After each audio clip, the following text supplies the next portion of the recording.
The deadliest natural disaster to ever strike southwest Louisiana happened 61 years ago today. With winds at least 125 miles an hour, Hurricane Audrey made landfall near Cameron back in 1957. This is Audrey, the first hurricane of the season. The state of Louisiana has seen nothing like it in more than a century. Audrey boiled up out of the Gulf of Mexico, and at first many persons didn't appreciate what a killer she would be. The most tragic news story of recent months is one of horror and destruction. With thousands homeless and facing a grim future, Cameron was hardest hit with millions in property damage.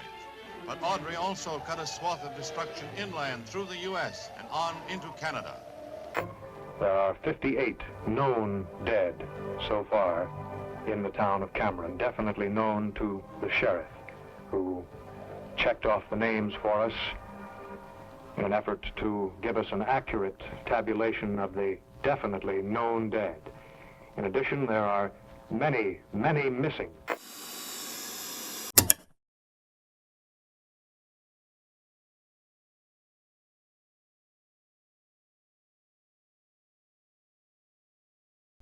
Hey everybody, this is Charles McNeely from Dev Doc Theater, and I am honored, very privileged, and it is a pleasure to be in the home of Ms. Brenda Roberts.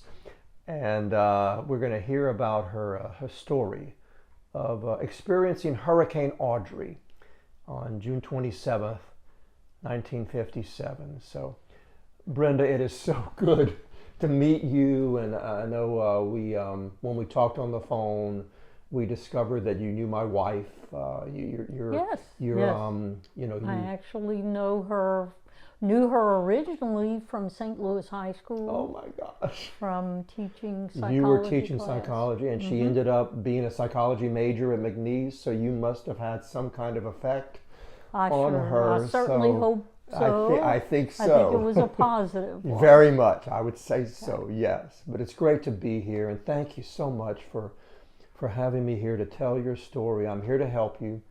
This is your story, so I want to hear everything that you have in your memory about this event. Now, you know, Dev Doc has over 20 Hurricane Audrey stories. One of them is from Miss Judy Faye Guidry, who told her story of being on the roof of Dr. Carter's medical clinic. Yes. And apparently that's where you also experienced. You experienced the same thing at the same place as Miss Judy Faye. And my daughter, in compiling a book that that my two daughters had given me with Storyworth, my daughter was looking through YouTube channels and found Miss Judy's story that was on YouTube about having been on the roof of Dr. Stephen Carter's clinic in Creole during Hurricane Audrey, which is exactly where we were. Did your daughter know at the time that, well, wait a minute, Mom was on the roof of Dr. Stephen Carter? Was she aware of that? Oh yes, when my daughters are twins, identical twins. Nice. And as they were growing up, the two stories they always asked me to tell was the story of Hurricane Audrey and the story of when they were born. That is amazing. I love that. They're storytellers. That's wonderful. That's so special young ladies. And, so very nice.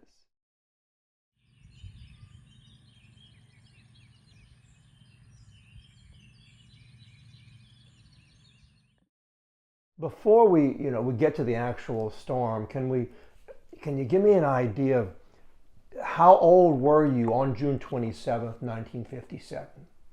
I was born August 13th, 1949. Okay. And so I was 7 years old. Almost. You were coming up on 8. You were 2 months away from being 8. So right. Wonderful. I was 7 years old. I just that May finished the 2nd grade. Oh my gosh, okay, so getting ready for 3rd grade. What part of Cameron Parish were you living at that time? We were living in Creole, not far past the giant... The T in the road, or where you turn to go to Cameron at Creole, it was a little bit further than that? It was just a little bit further to the right. Got you. So you turned towards Cameron. Turned towards Cameron. And went down there just a little bit, and that's a where your bit. home was. It wasn't very far past Dr. Carter's clinic. Got you. And Dr. Carter's clinic was right there on the corner of Highway 27 and the road to get to Cameron. So is that where it was? There was the car dealership first. Okay. Which was, I think it was also Carter. Gotcha. Okay, that's Carter right. Yes, Chevrolet. I did hear about that. Yes. Carter Chevrolet, and then there was Dr. Carter's clinic. Right there next to the car dealership. Right, owned and by we the were same just family. a little bit past that. Got you. A little bit. Were you setback. on the other side of the road? Or No, were you on the same same side of the road? Same Okay. side.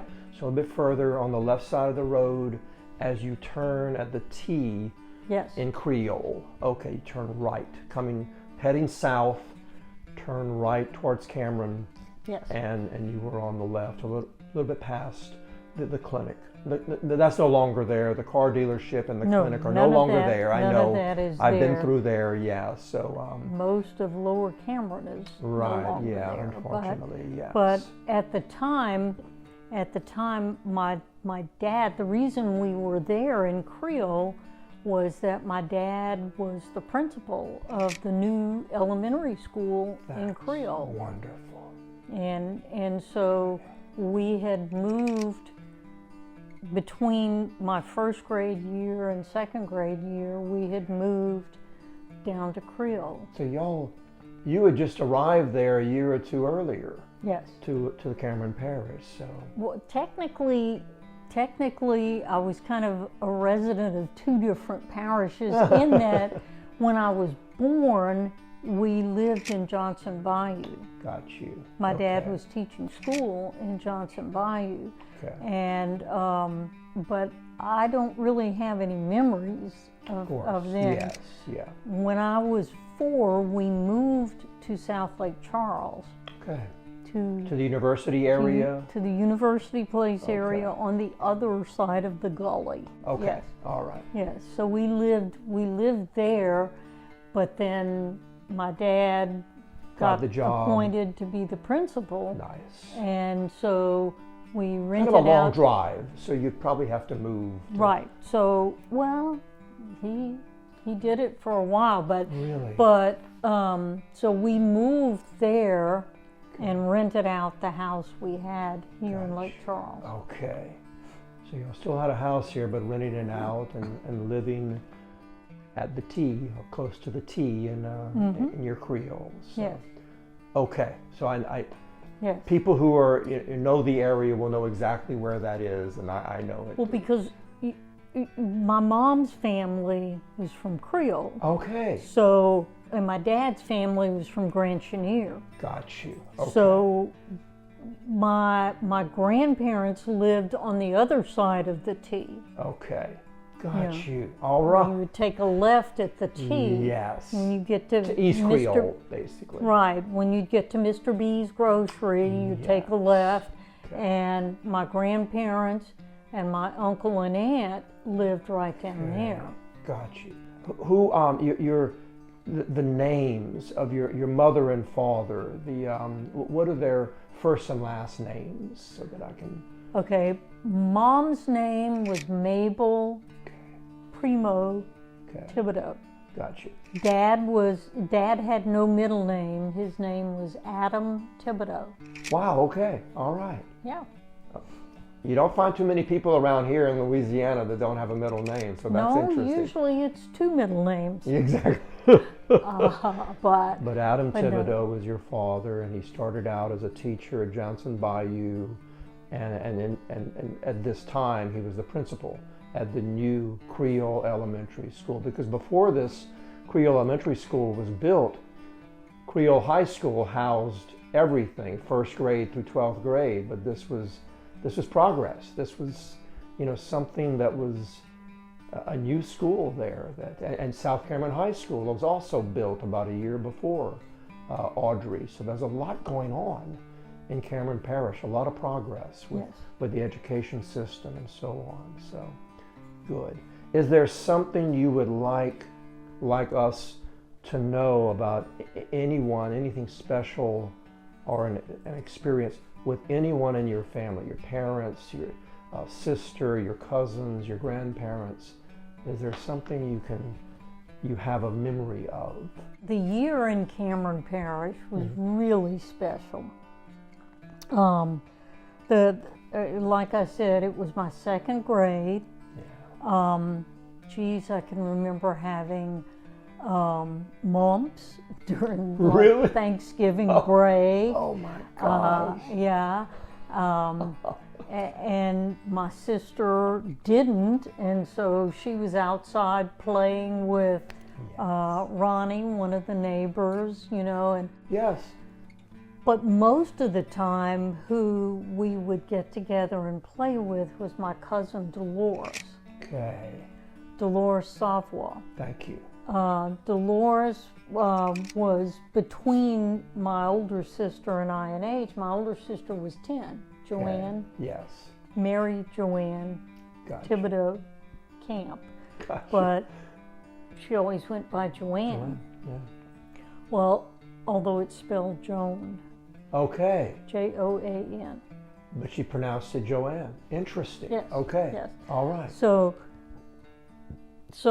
Joanne, Dolores, and I were like three musketeers.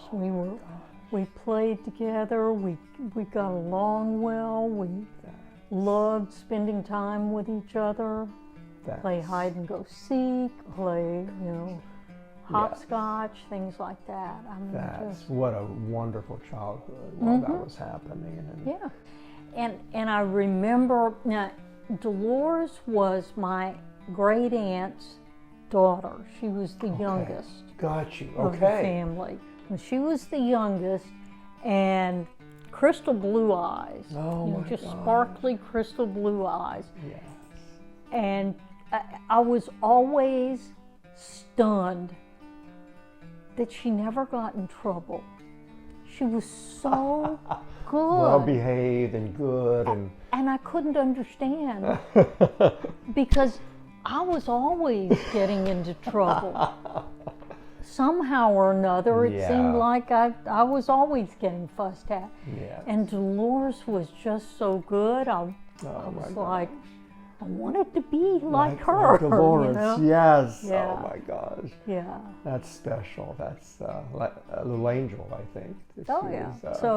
So that's how I spent a lot of the time that I wasn't in school. Yeah. Now my dad was the principal of the elementary school. Yes. And at 7, I didn't know as much about, you know, how things worked. I just thought I was a cute kid, and I thought it was natural that I was the teacher's pet. Ms. Rutherford oftentimes would have me, because I was small. I'm still small. I'm only 4'11" now, and I was much shorter than that then. And I went and sat on her lap a lot of times. Okay. That was your second grade teacher, Miss Rutherford. Yes, Miss Rutherford. Okay. She was so sweet. She was so nice, so kind. We're going to have to remember her in this video. So very nice. I've often wondered what's happened to her. Yeah, we'll see if we can find out. Who knows? We might be able to find someone in the family who sees this video and let you know. Lets me know, and I'll tell you. So. Hope so. What a memory. That's so good with your cousin Dolores and your sister, and just, you know, school and having Miss Rutherford.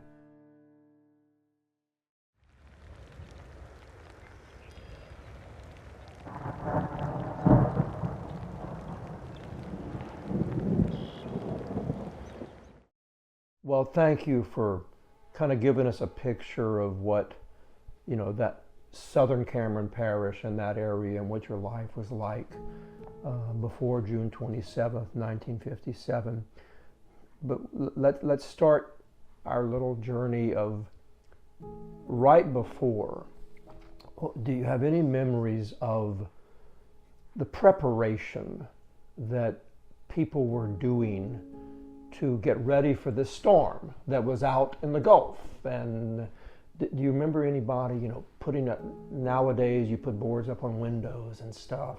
Do you remember any kind of preparation by your parents or anything? I don't remember that kind of preparation because again, we were renting the house. It wasn't our house. That's true. What I remember is we had a fairly small black and white television set. Okay, so y'all had a TV. Not everybody had TVs. We had a TV. So that's good. Okay, good. We had a TV. A little black and white, but yeah, that's 57, yes. Yes, such as it was, we had a TV. Yeah. And I can remember all of us sitting and watching the news. We had to be very quiet, yes, so that the grown-ups could hear exactly what the weather report was. Okay. So that was a seriousness about this time. They were. I could sense. They were kind of. That was a little. Yeah. Everybody was a little bit nervous. Okay. All right. Yeah, and I remember hearing my parents say, "Okay, we're going to get up in the morning, like at 6 o'clock, and we're going to drive to Lake Charles." There we go. And just about everybody in Cameron Parish was saying the same thing. Yeah, I assume so. Yeah. But I definitely remember that. Them saying that. Okay. And so the next morning, when my parents came and woke us up at 6 o'clock, I didn't think anything about it. Yeah. But then they said, "Hurry up, the storm came sooner. The water's already coming over the highway. We need to go to Mama and Papa's house." Wow. Okay. And that was my grandparents. Right. They lived on the other, they lived East past Creole, the yes. T. They lived past the T. Past the T. Yes. They lived just a little bit further past the T. Okay. They lived right next to my uncle and aunt, my mom's younger brother and his wife. Okay. What is his name and his wife's name? Roland and Lydia. Roland Primo. Roland and Primo. Lydia. And Lydia Fauché. Fauché, okay, Primo. all right. She And he was the from clerk of Nashville. court, right? He was Not at that time, I don't maybe. think yet, but he became clerk subsequently of court. became the clerk of court. Okay, Roland Primo. And that was your uncle and aunt? That was my uncle and aunt. Living next to your grandparents? Right, Okay. and my grandparents were Adias. How do you spell that? A-D-I-S-E. Thank you. Adias, but everybody called him Chop. Chop. Okay. Chop, like yes, chop, absolutely. Yes, yes. Chop Baudouin. Got you. And then my grandmother Mama was Rosa. R-O-S-A? R-O-S-A. As it sounds? Okay. Terrio Primo. She had been married to Ulysses Primo, but he had died. Okay. And when my mom was a girl, he had died, and so she remarried, so she was Baudouin. Baudouin at this time. Mm-hmm. Wow. So we went to their house. Okay. And y'all got there. You were able to get there, even though we were able to drive there. Okay. And we packed up just us and maybe a few belongings, but in the car. Right. And we brought my dog. What's the dog's name? Spotty. Spotty was, I'm sure he was a rescue. Okay. I don't think we ever bought any dogs. We see Maggie in the background right over here.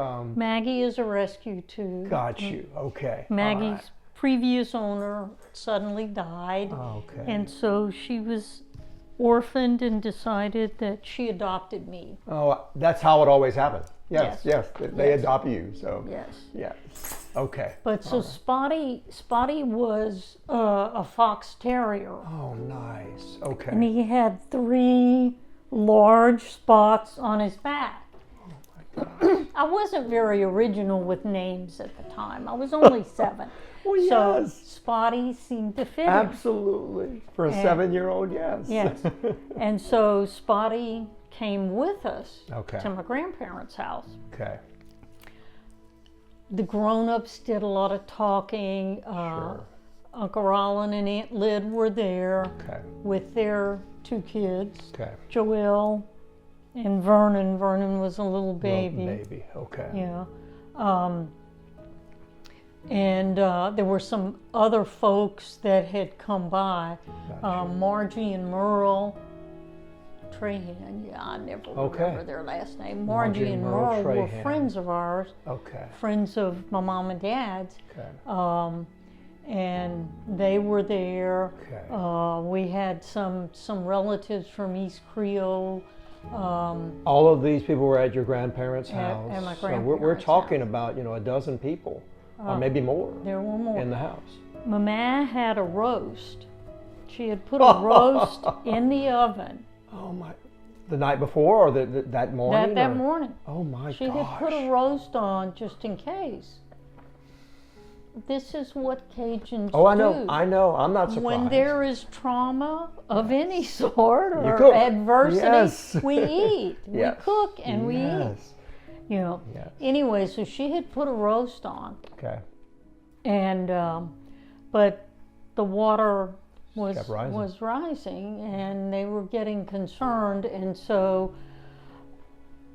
the grown-ups ended up deciding that the safest thing for us to do would be for all of us to go to Dr. Carter's clinic. Okay. Wow. Because it was brick. They there thought we go. brick Yes. would be, Sturdy stronger. and yes, very much. would That's be a great more, point. more durable. Yes. Would have a better chance of withstanding the pressure of the water. Sure. Yeah. So, but they also decided it wouldn't be as safe for us to bring Spotty. Oh no. Okay. So Spotty had to stay behind. At the grandparents' house. I remember feeling sad and scared Sure. because Spotty was, You're- he was yeah, my he dog. Was so close. He Yes. was my dog. Yeah. And so, but we went to Dr. Carter's clinic, Okay. and there were already a lot of people there. Okay. I remember seeing an older man there who seemed to be sick, and there were people kind of caring for him, like hovering over him. Yeah. And he had this big metal, what my parents told me was an oxygen tank. Okay. So that's Mr. Dorsley. That must have been Mr. Judy Dorsley. Trahan Guidry's grandfather. And Now, I don't think my parents knew that. Okay. And I certainly didn't know it. I've watched Judy's got you. interview, and so Yes. now I know Now it. you know, yes. Now I know. But that's amazing. So So- you remember seeing him. I remember and people seeing caring him and for seeing him. people caring for him. Okay. I didn't know who they were. Sure. And I just, remember thinking, boy, he must be really sick. Yes. And that must be why he's here. Yes. But there's a lot of people that were there. I know if you look in Miss Nola Ray Boss's book, you have a list of the people who were there. There's about 27 people. So yeah, I mean There were 27 of us. 27. I remember how ironic. I remember hearing my parents say in days after the storm, when we were here in Lake Charles watching the newspaper every day for the list of recovered bodies. I remember them saying how ironic it was that the storm happened on June 27th, and there were 27 of people. us. That the number 27 must be a lucky number because Apparently. we all survived. Exactly. Now that is amazing to be, because right now what I'm hearing from you is that y'all went inside the clinic, but in a minute we're going to talk about how y'all got to the roof of the clinic during the storm and everyone survived, including the young baby. You were saying somebody had a young baby, right? 7 or 8 months old. Vernon was. Yes, okay. My cousin. Absolutely. My Uncle Roland and Aunt Lid's son, Vernon. Gotcha. Vernon, Primo. Primo. Okay, all right. Right, right. That's amazing. Joelle wasn't even 2. Joelle, the older sister, wasn't even 2 years old. Goodness. So there were 2 very young. Very young. Much children. younger than you. Yeah. At younger. 7. Wow. Yeah. So number 27. Number That's 27 a lucky number. is a lucky number. So if I ever play the lottery, I'm assuming I'll use 27. Love it. Love it. But So so there were 27 of us, and what I remember the water was starting to come up pretty high over the highway, and so what some of the men did was move all the vehicles up onto the highway.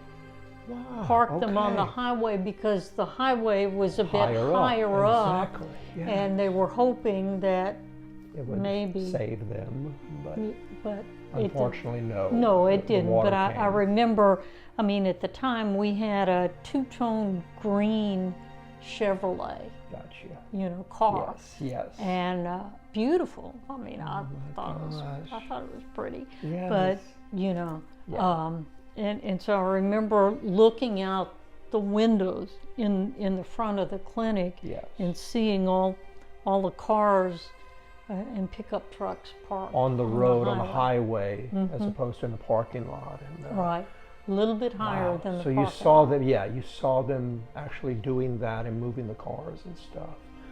So that's what else do you remember about being inside the clinic during that time? I remember the water starting to come up. Okay. And you could see there was like a big set of picture windows in the front. As if you're sitting in the clinic, the windows were here on the left, on my left-hand side. Gotcha. And the door into the clinic was on the right-hand side. Gotcha. And I remember seeing the water coming up through the window. On the outside, in the window, you could see the water level. Okay. And was it inside the clinic yet? It was beginning to get come inside. Okay. And I remember thinking it's soon going to be above my head. Yes. Grown-ups must have thought the same thing because they started moving us up. They said we were going to go on the roof of the clinic. There we go. Because the roof obviously was the highest flat, part. and it's flat too, so you wouldn't have any flat roof, wouldn't have to worry about sliding off or anything. Right, so. And you didn't. You had to have something to hold on to because the wind was picking up a lot. Yes. And it was raining. Yes. So it was full force now. You had the storm surge, you had the wind, you had the rain. This was the peak of Audrey at this point. And, and then they carried us up onto the roof. Gotcha. I don't remember, but I'm assuming it must have been out the front door and then handing us to somebody who already was up there. That's what I've heard. That's what Miss Judy Fay was describing, that she was handed up towards something, but somehow you got up there, and once you got up there, were y'all the first ones up there, or were there other people up there? No, there must have been somebody already up there, but we were one of the first because we were the smallest. That's true. And so they worried about the water coming up over our heads. Yes. Okay. So, we were some of the first. Got you. Okay. I remember it was raining and the wind was blowing and the rain felt like needles hitting your skin. Goodness. It was that's how hard. With such force. Yes. I remember it stung. Oh goodness. And I mean, all we had were like shirt, pants. Right. It's summer, June. Yes. It was summer. I didn't have shorts on. I don't think. Good. My mom had a dress, but like maybe a sundress. Right. Yes. A very thin. Yes. And it just would sting your skin. So I remember the grown-ups saying, "We need the drapes from the windows down there Yes. to form a canopy over us to protect Yes. us. There. So And so somebody they went down and got Somebody back got and- the drapes Okay. and held them up over us. Wow. But from where we were on the roof, you could see the Chevrolet car dealership next to us, Yes. which was also Carter. Right. Yes. So yeah. The I'm same assuming fam- he same was family. related to Yes. To Dr. Carter. Dr. Yeah. Stephen Carter. Yes.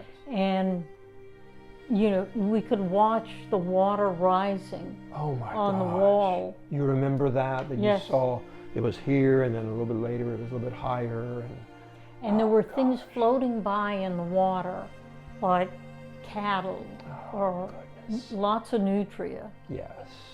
Yes. Lots of nutria rats. Right. Yes. I remember being kind of scared of those with the whiskers. Yes. Yes. When you have that many of them, you know, you kind of. There's a lot. And then they're scared. They're something.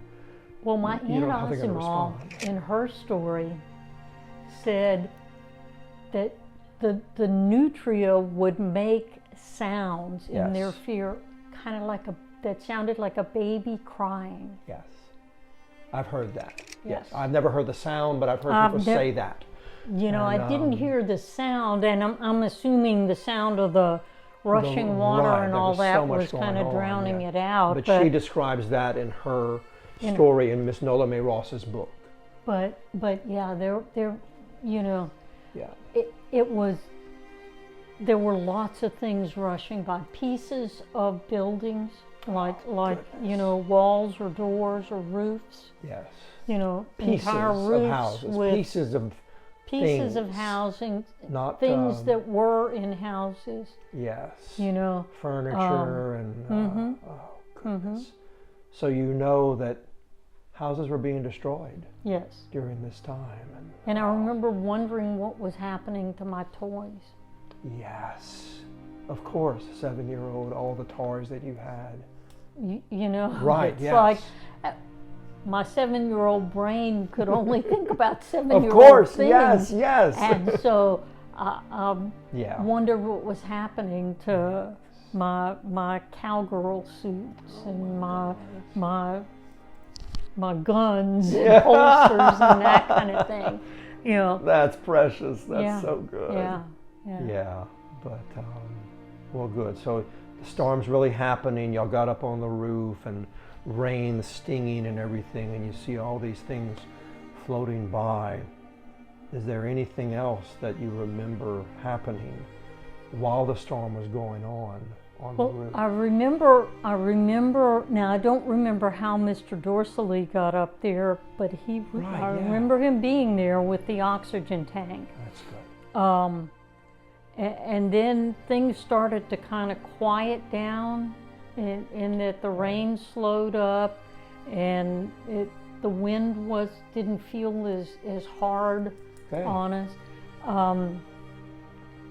And I remember that all of a sudden my mom and dad were picking my sister and I up, and we were being lowered down into the water. The water was about waist high on my parents. On your parents, okay. And they were carrying Got you. each one of us. Okay. And they were carrying us, and we were walking to this 2-story wooden house that was behind the clinic. Yes. Yes. The I do remember two-story that one from house. Miss Judy's. Yeah. And that was Dr. Carter's house, wasn't it? The old Dr. The Carter older is one. what my parents called him. Got you. Okay. Old Dr. Carter, which I think was Dr. Stephen Carter's grandfather. Maybe so. Yes. Yeah. Okay. Anyway, we were walking back there. Got you. Now Which is only about 100 yards, I think, or something like that. Maybe less. yeah. Really. But that it house is seemed still like there. a long way because Yeah, because of the water. Exactly. Trying to walk Yes. through the water. Yes. But I remember, you know, being held up. Like my parents were both about 5'2". Wow. And so, okay. you know, they were short, but it was up to their waist. Up to their waist, yes. So, you know, but they were able to keep you all above the water. Above the water. The water wasn't churning, or the wind had slowed down, basically. Had slowed down, so at least they could walk through the water. That's good. And make it there. Now, the water was on the bottom floor inside the house when we got there. Yes. But we got up to the second floor, and everybody was safe there. I don't know. So everybody from the clinic moved to the house? Moved to the house. I don't know how many people were in the house, but it felt like there were lots of them. Yes. There were lots of them. Okay. And they welcomed us there. That's a great family. That's such a, the Carters were. I mean, everybody was in the same boat. You know. Yes. We were, you know, the storm was a great equalizer. Yes. You know, everybody brought out the best. Yes. Anyway, and during we were there and safe and sheltered for the second half of the storm. After the eye passed. After the eye passed. And during the second half, I remember this man who was all kind of bloodied, cut up, walking up to the house. I didn't know who he was. And when during the second half? During the second half of the storm. Yes. And he came up, and I heard my parents say, well, that's Brandon Carter. And I still didn't know who he was. Okay. Later on, I found out he operated the Gibbstown Bridge, which was then a pontoon bridge. Pontoon, exactly. And so he would open it when ships would pass and then close it. Yes. Well, he was on duty. And I think these were his grandparents. Okay. And so he walked there. From the Gibbstown Bridge, from the Intracoastal Waterway, past the little Chenier, past all the way to Creole. That is a long walk. That's a long, in water. Yes. And he was, he was disoriented. Of course, I mean, of course. He had to be, but when I say long, well, that's a few miles. That's about five or more miles. It's a long way. So Very I'm much. assuming he had been walking for quite some time. Of course. But I heard him say something like he had gone to his house to check on his wife and children, and they were all gone. And I remember just feeling so bad for him, so sad. But in his disoriented state, he looked at me and my sister, and he kept calling us names that weren't ours. Gotcha. And my mom said those were his children's names. Oh my gosh. It was just, it was scary to me, but sad. Right, I just remember feeling so sad for him that he lost his children, you know. Do you know if they ever recovered them? I don't know if they recovered the bodies. I'm assuming. Okay. I'm assuming so, but I'm hoping. I don't know. Okay. So he came in during the second half of the storm. He came in during the second half of the storm. Y'all were safe inside his grandparents. And we cared for him. Floor. I remember there was nothing to eat. Okay. I mean, all the food had spoiled. Of course, yes. And no water left to drink. Wow. Yeah. But y'all were inside something. But so we were inside. That's a big step. It's set up on a roof. So. Yes. I often wonder what would have happened if we had had to stay there. Right.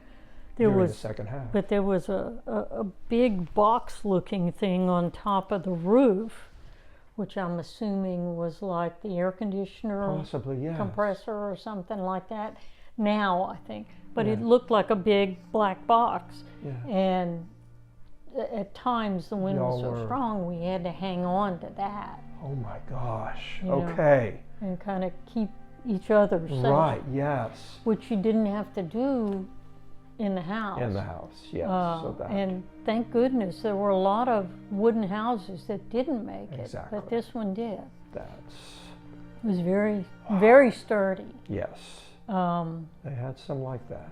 That's. I think it's still there. It is. Yes. It has You been go down south repaired on. and rebuilt. And Yes. Yeah. It was damaged for Laura, Hurricane Laura, but I know it's still. You can see it. It's right there on the side of the highway, as you pass the T going towards Oak Grove. It It's has there. good memories. Yes. Yes. A very Good, sanctuary, definitely. good, safe memories. Yeah. Yes.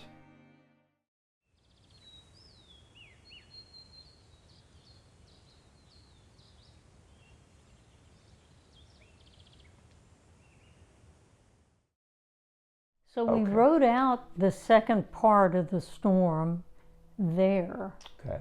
and the next morning, the sun came out. It was bright, hot, Wow. hot, Oh yeah. Yeah. bright sunshine. Yes. The water hadn't fully receded, Wow. Okay. you know, from Yeah. storm surge from the Gulf.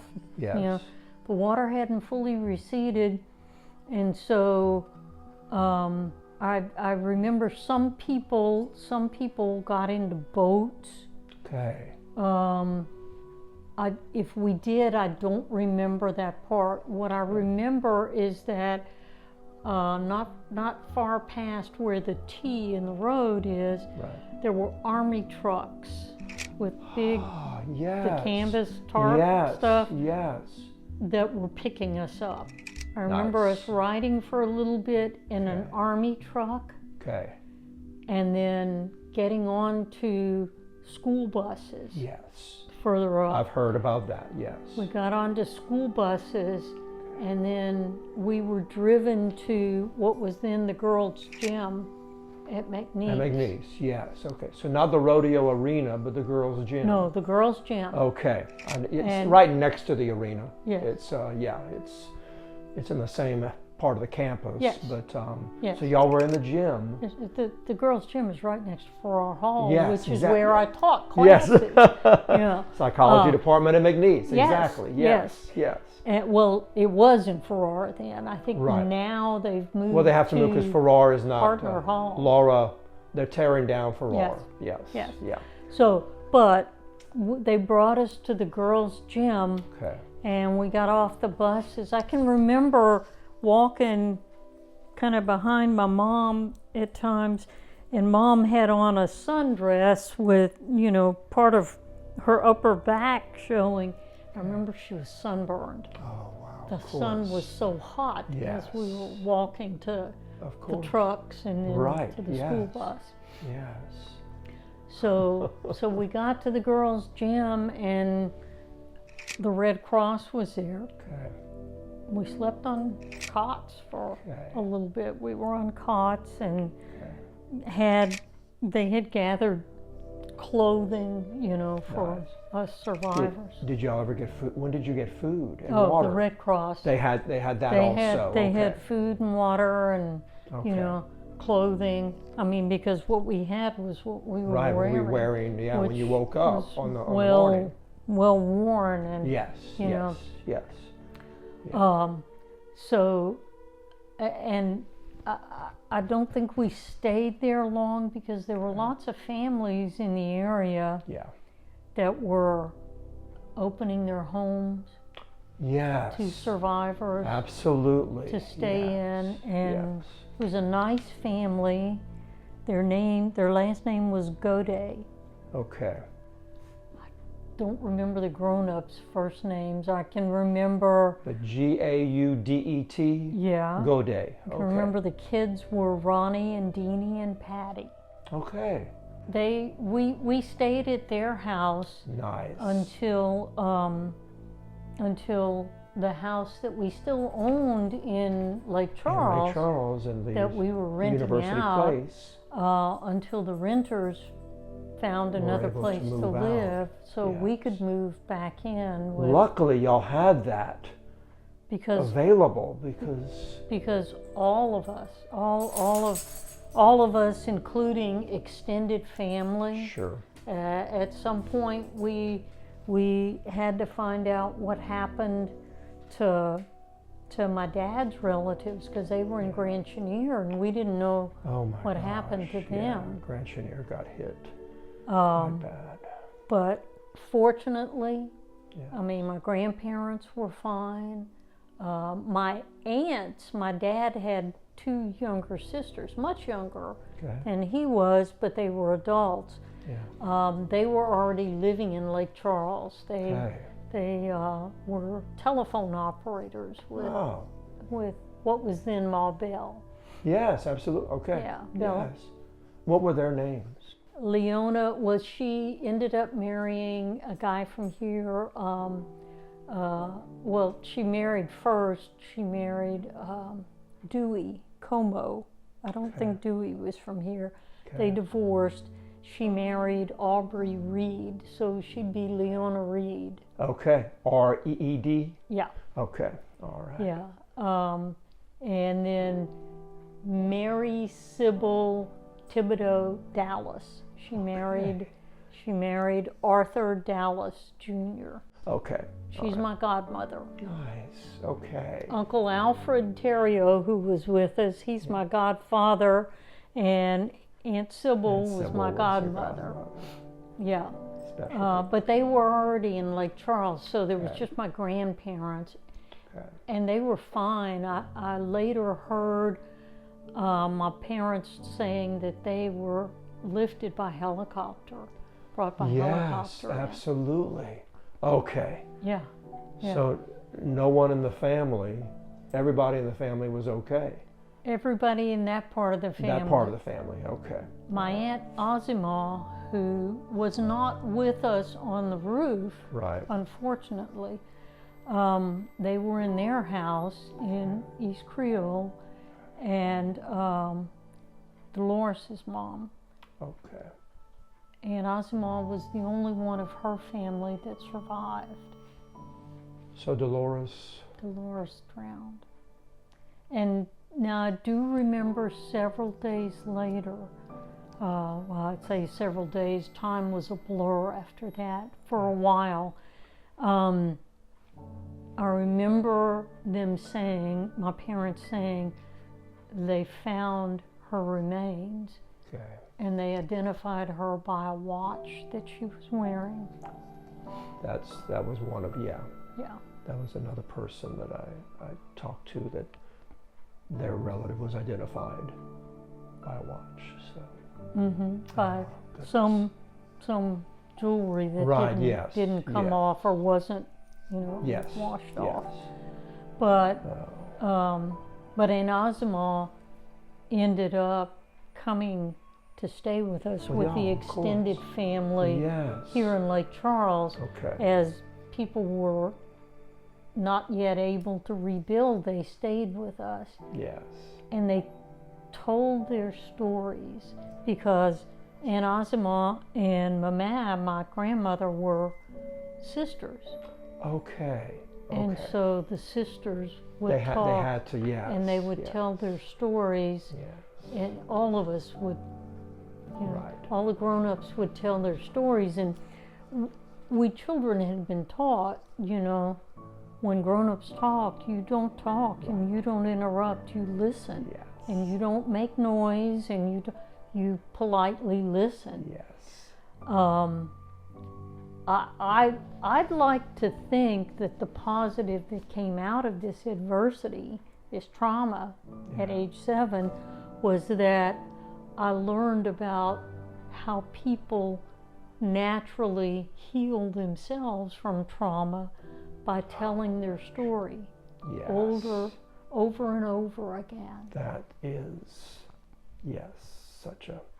Until the feelings subside. Yes. That is a great point. That is just, I don't remember talking about it that much with my friends, because most of my friends either lived here in Lake Charles, and they had their own Lake Charles stories about because Lake Charles got some Got too, hit, but not to the level. not nearly to that level. Right.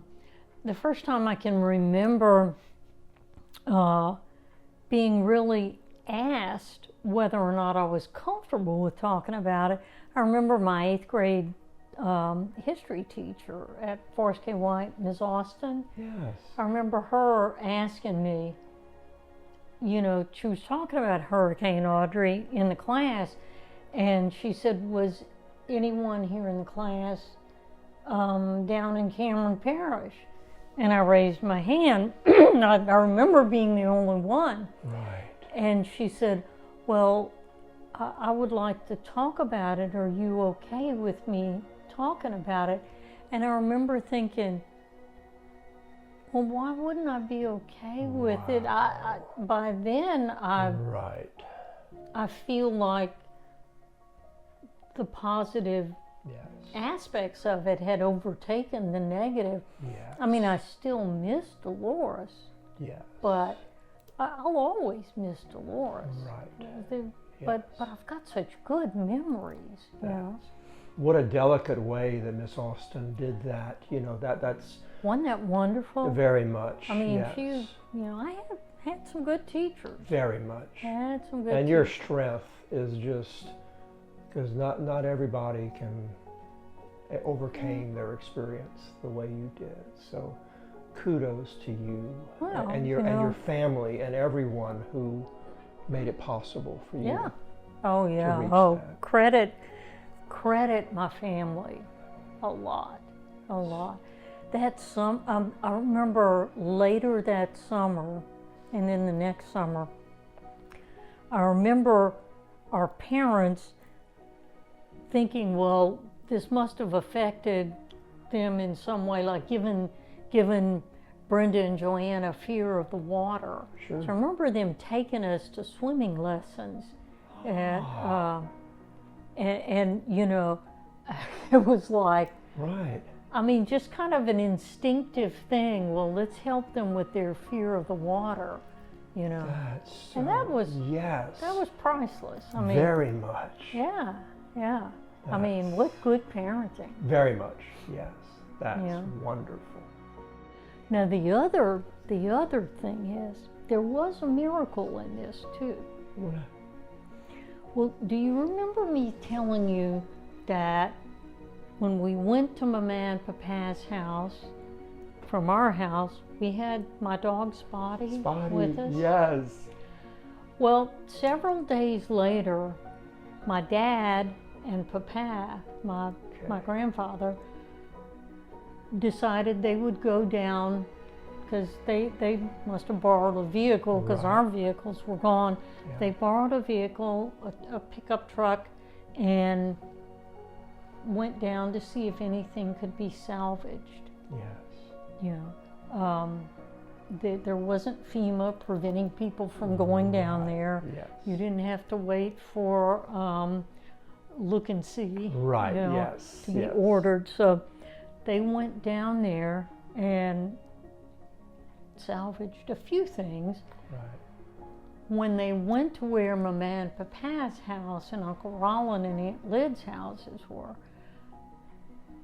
they saw on a piece of board Spotty, alive, tail wagging, Oh my gosh. hungry and thirsty, Of course. but alive. That is My dog. now on a piece of wood. Now was the water still there? Was it It was down a lot. okay? But Spotty was on that He piece was of on wood. that piece of wood. That's amazing. Now, Mama swears that what saved him was that roast she was cooking in the oven. She swears that. That's got to be it, and That's- we can see that. Yes. I mean, you know, because he made What a it great, for wonderful several days. miracle. That's And- so and good. I But that was had- days later, right? That I mean, was that days later, like maybe 2, 3, 4 days later. Oh, because gosh. they had to let the water recede Of course. enough. Yes. To be able to get over there in a truck. Yes. And I had Spotty. He lived to be 17 years old. Oh my gosh. Yes. What a beautiful, that is such... I like to think he was my trauma dog, and I was his trauma human. Yes. We were therapy for each other. Yes.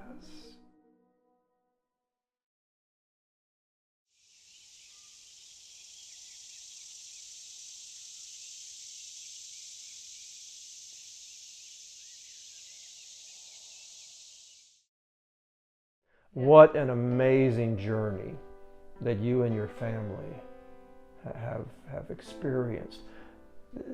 The next question I have for you is, and I have no idea how you're going to answer, if you're even able to answer this question, but based on your experience from Hurricane Audrey at that young age, how did it in some way shape you and help you become the person that you are? What lesson did it teach you? Oh, in a lot of ways. I mean, I think I do a lot of work with people who have been through trauma. Do a lot of trauma work now as a mental health counselor. And you know, especially when I work with kids that have just recently been through trauma or loss, it really helps them, for me to tell my story, for them to know that there's resilience inside them and that they're stronger than they know. That is a great, Yeah. I mean, at age 7, I remember knowing that I'm stronger than I think. I mean, wow. I don't know You how surprised I knew yourself. that. Yes. Yeah. You, Yeah. I think I did. I think I did. That, you know. Yeah. We humans are a whole lot more resilient than we always know. Yes. We tend to underestimate ourselves sometimes. You realize that what you had thought about yourself, you're much more than that.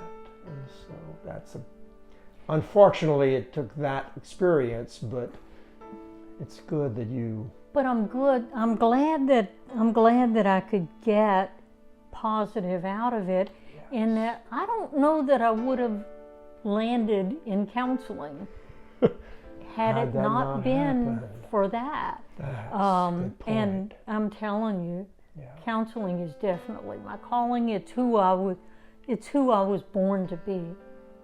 It's just, there's no way around it. But I don't know that it would have felt as natural to me. Yeah, if you hadn't experienced that at such a young age. That is amazing, Brenda. Thank you for that, and just a wonderful calling, and you're helping so many people. People were so good to us then. Yes. And I could see the goodness and the love and the caring in all the people around us, the Red Cross, the Salvation Army. I mean, everybody, you know, the people that took us in, the Go Days, all of our extended family, everybody. You're just extending that legacy. It's, you know, I got so much. Yes. It's good to give back. It's good to pay it forward. It's good to pay it back. Yes, very much. That's wonderful. When you can experience giving and then feel fulfilled by continuing it, that's something special. Well, thank you for that. That's wonderful. I keep doing it. Yes. Keep on keeping on. Absolutely. What a powerful and invigorating and just resilient story. And thank you everyone for watching. I hope it brought you some understanding of that date and the time afterward, and the time before also, what life was like before, during, and after Hurricane Audrey, 1957, Southwest Louisiana. Thank you all much for listening. Take care.